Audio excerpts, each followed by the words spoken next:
Isang magandang araw Pilipinas, magandang araw Soxer Gen. Welcome sa isa na namang edisyon ng programang Performing and Informing. Hatid sa inyo ng Presidential Communications Office, Philippine Information Agency at Information Coordinating Network of Soxer Gen o ICONSOX. Sa ngalan ni PIA Director General Catherine Chloe Di Castro at PIA 12 Regional Director Frian Abquilan, ako po si Oliver Rivera at samahan ninyo kong alamin ang mga latest development programs, projects and activities ng ating pamahalaan na ipinatutupad sa bahaging ito ng bansa.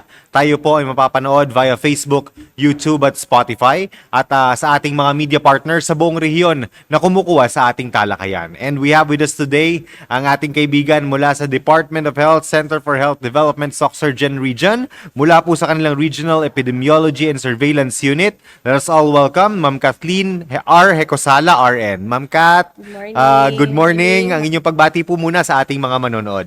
Magandang umaga po sa ating lahat.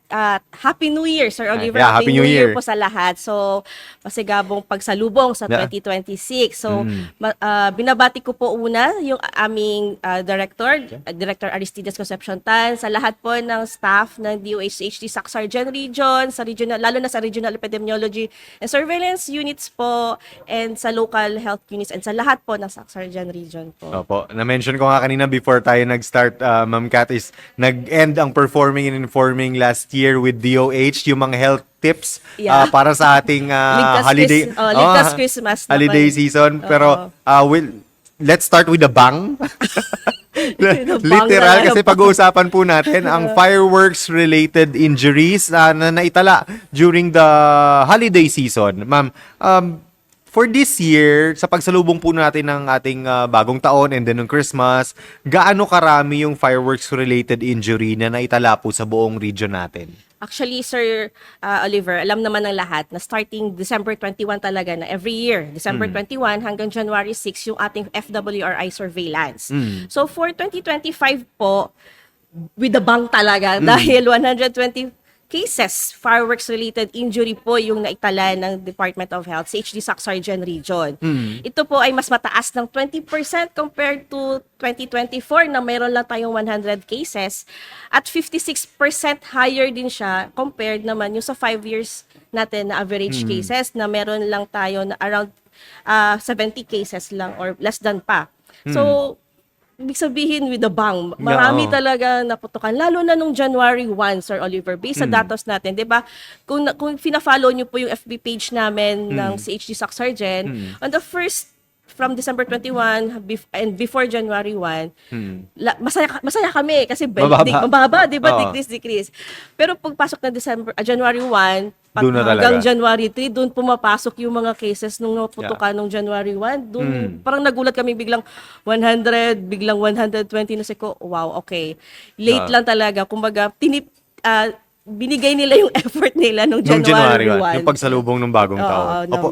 Ma'am, ano yung mga pangkaraniwang uri ng pinsala na naitala natin this year po? Kasi may mga kilala ko naputukan sa mukha, natamaan sa mata, and ano po yung mga usual na cases na record natin this year? Yung sa 120 cases natin, 54 dito or 45% yung naapektuhan sa kamay. Kamay. Lagi naman talaga yun. Kamay talaga. Kamay naman talaga yung gagamitin mo sa pagpapaputok. At doon sa 54 na yun, dalawa doon yung naputulan ng daliri. Oo, mayroon tayong bata at mayroong matanda. Sa meron naman din tayong 27 cases na naputukan sa mata. 27 doon. At 25 cases naman yung apektado yung kanilang mata. Hindi naman natin sinasabing nabulag sila, basta naapektuhan. Okay, pwede baka sa ilaw or ano sa blast or burn kasi talaga yung tinitingnan lang namin whatever kwan. Basta apektuhan yung mata. Meron din tayong isang naitala na kaso na nabingi. Hindi naman siya nagpaputok, pero dumaan siguro or something, parang gano'n. Most likely naglalaro sila kasi ang kwan kasi is bata kasi to eh. Okay. So 5 star. So most likely naglalaro, peer pressure ganon. So ang effect sa kanya is nabingi yung kanyang right ear. Okay. So for now hindi pa namin sigurado kung permanent yung hearing disability niya or yung kwan lang temporary lang siya. Pero syempre affected pa rin. Tapos parang most likely disability na rin ito eh. Opo. Ma'am, na-mention po ninyo kanina yung 5-star. Aside sa 5-star, ano po yung mga mga suspect natin this year? Suspect. So, for 2025 po, yung top 5 natin, yung sa posting natin, top 5 natin, number 1 doon, Quitis. Sweeties. Followed by 5-star, Triangle, Boga, at Piccolo. So, actually, Sir Ito Oliver, yung mga bawal na to, ma'am, di ba? Oo, actually, yung lagi po nga yung, kung maririnig niyo po kami, illegal man yan o legal, pareho po yung nagka-cause ng injury. Yeah. So, kung titingnan po natin sa 5 na yon, Quitis lang po yung legal. Illegal in a sense, pero... Oo, paputok pa din siya. Mm. Then, yung 4 nun, 5-star, Triangle, Boga, Piccolo is... Boga is yung modified na, Modified na yun parang yung PVC usually pipe. bata ang Oo, yung gumagamit parang nito. ginaganon pa nila, Pinipindot-pindot lang nila. no? Opo. Matandaan ko nga, Sir Oliver, kahit doon sa amin, may bata ko nakitang nagpapaputok ng boga. Eh, alam naman nilang taga-DOH Taga-DOH ako. ka. Pagdaan ko, Tinatago nila. Tinatago. Opo. Ma'am, na-mention natin bata. Sino yung pinakamadalas na biktima po nito? Okay, so for 2025, yung affected natin, from youngest natin is 2 years old. Oh. Oh, actually, mayroon isa doon sa 2 years old na yon, nakita ko active eh. So sabi ko, ano to, bakit active? So binasa ko yung kanyang briefer ng investigation, pinahawak ng sparkler. Oh, Sparkler. Di ba? So, iniisip kasi na maliit lang siya, Maliit lang siya, parang okay. ilaw-ilaw lang, pero syempre bata. So yung effect nito, maring sa mata Oo, or... hindi naman alam ng bata ano yung danger, di ba? 2 years old, hindi wala namang... Na-enjoy niya lang yun. Oo, ini-enjoy niya lang yun. Wala naman siyang iniisip natin. Ang pinakamatanda natin, 78 years old. 78. 78. So from 2 Di to ba ang youngest, extreme sa 78. Oo, so Okay. across all ages talaga pwedeng maapektuhan. Pero more than half nun, or 53%, menor de edad. Okay. 'Di ba? Mayroon tayong RA na nagsasabi bawal magbenta sa Sa menor. mga minor de de edad. edad. Pero yung Pero- mga parents ang bumibili. Possible, parents ang bumibili. Possible yung mga elders nila, mga kuya, may mga kalaro na magkuhan. Or na-access nila kasi napabayaan or mga ganon. Sa kasarian, ma'am, gender natin, Syempre, lalaki, babae. Mas marami pa rin ang lalaki mas, natin. Mas marami. Mm. Nandun naman talaga yung nature na aggressive, adventurous. Opo, ma'am, na-mention na natin kanina, ma'am, yung effects nito sa dun sa mga natatamaan or napadaan man lang tapos bigla may pumutok. Yung specifically sa pandinig and paningin, ma'am, ano yung mga effects nito ng paputok na pwede natin ma-share para hindi na nila ulitin? Oo. Opo. So, gaya na lang sinabi natin kanina, ang possible effect talaga nito is long term, yung permanent disability. Yun. For example, bata ka, wala ka ng pandinig or bulag ka na. Yeah. 'Di ba yung paglaki mo pa, paano na yung Affected na. na yung lifestyle mo Oo. or paglaki mo. Syempre kakailanganin mo na ngayon ng help. So another thing, number 1 talaga nakikita ko is loss of confidence. Yes. Sa mga bata, pwede ka nang mabully dito sa nangyari. So, di ba, yung bully, Low di ba? self-esteem na. Oo, so hindi pa nawawala sa culture natin yan. So, Oo. pwedeng magbaba yung self-esteem, so, yung confidence. So, magkakaroon naman tayo ng mental health problem, di ba? Ma'am, dun sa mga na-report natin na cases, ano yung mga posibleng komplikasyon yung sa mga hindi naman nag-report?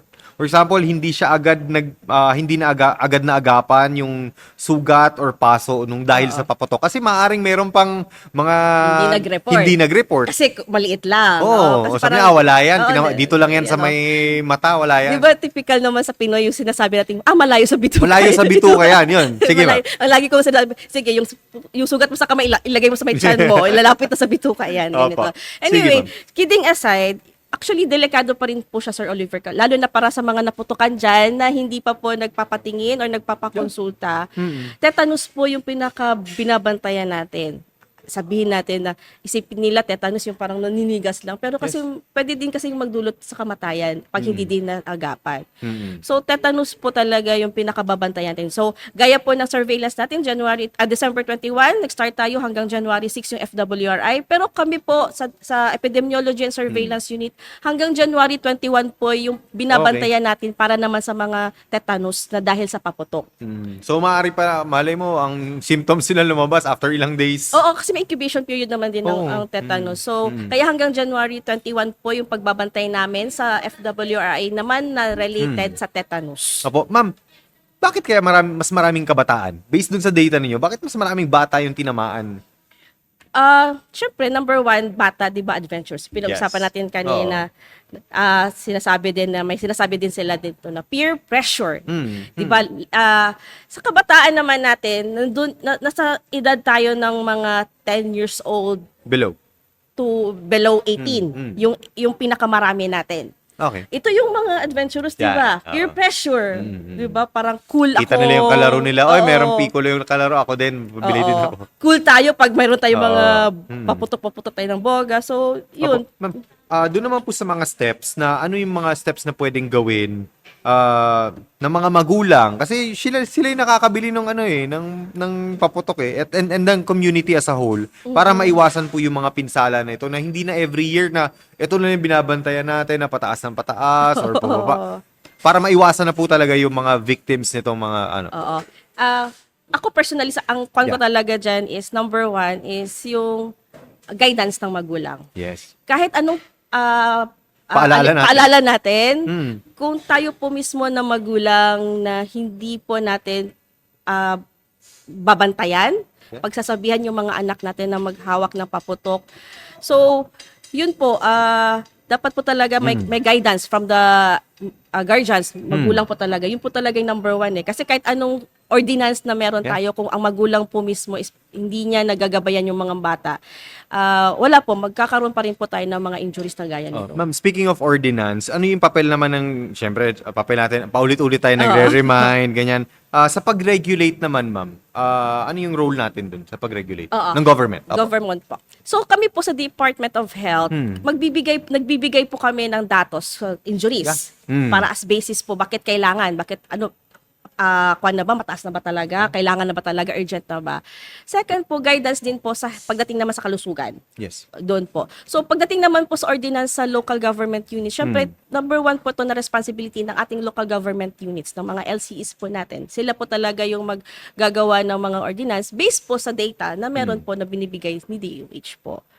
Ma'am, ano yung mga plano and recommendations para mapaigting pa po yung iwas paputok campaign natin as a closer na lang din po before we end the program? Opo. So, for the FWRI po natin, kami naman po sa Department of Health, hindi lang naman po FWRI yung pagdating ng Yuletide season, hindi lang naman po iwas paputok. Yung, di ba, campaign namin ngayon, nandiyan na rin po yung healthy tips, ng pagkain, yung healthy lifestyle. At the same time, binabantayan na rin po yung mga road crash injuries, yung mga non-communicable diseases na nangyayari during the Yuletide season. So, ang paalala po lagi namin is maging maingat po tayo sa sarili natin. Dapat pagdating ng Yuletide season po, hindi po lahat happiness. Yeah. Oo.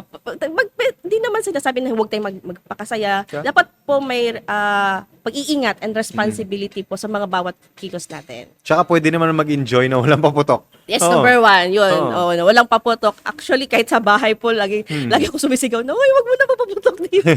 Diba? Gamit tayo ng mga torotot. Torotot. Or Yun ibang naman. pampaingay. Pampaingay. Busina ng Oo. sasakyan, yung ganon. Sige po. Ma'am, before we end, baka may panawagan pa po kayo last sa ating mga audience. Okay po. So, panawagan ko po doon po sa mga gumamit o mga naputukan po nung nakaraang pagsalubong ng bagong taon, lalo na ng pagsalubong ng bagong taon. Kahit maliit po yan na sugat, kailangan nyo pong mapatingnan at baka po kailangan kayo bigyan ng mga immunoglobulins against tetanus po. Yun po yung kasi iingatan natin. So, Ma'am, free ba to? meron naman po sa mga lokal, hindi ko po masasabi talaga totally free kasi hindi ko rin alam kung ang availability Yes. sa mga health centers. But pumunta lang po sila sa pinakamalapit nila na health centers para po magpatingin. Magagawa naman po ng paraan. Sige po. Thank you very much sa ating guest mula po sa DOH Center for Health Development Surgeon Region sa kanilang Regional Epidemiology and Surveillance Unit, Ma'am Kathleen R. Cosala, ang Nurse 5 po mula doon sa kanilang opisina. Sa ngalan ni PIA Director General Catherine Chloe Di Castro at PIA 12 Regional Director Fran Abquilan, ako po si Oliver Rivera. Maraming salamat at isang magandang araw, Surgeon.